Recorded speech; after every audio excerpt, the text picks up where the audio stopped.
آپ دہلی میں چلے جائیں، دہلی میں ایک فقیر نظام الدین اولیاء اور ایک شاہ ہمایوں، یہ دونوں آمنے سامنے لیٹے ہوئے ہیں۔ سڑک کے ایک طرف نظام الدین اولیاء کی تربت نور اور سڑک کے دوسری طرف شاہ ہمایوں کا مقبرہ ہے۔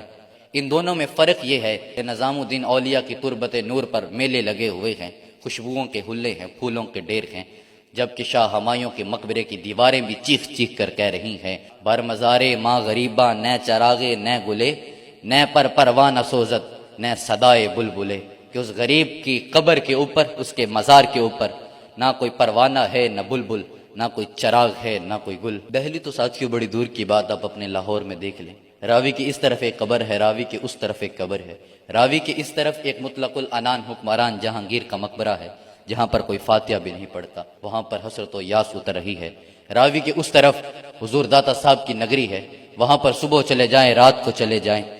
عید والے دن چلے جائیں، آپ کو ہجوم عاشقاں ملے گا۔ ارے میں گسارو سویرے سویرے، خرابات کے گرد پھیرے پپھیرے، کبھی اس طرف سے بھی گزر کر تو دیکھو، بڑی رونقیں ہیں فقیروں کے ڈیرے۔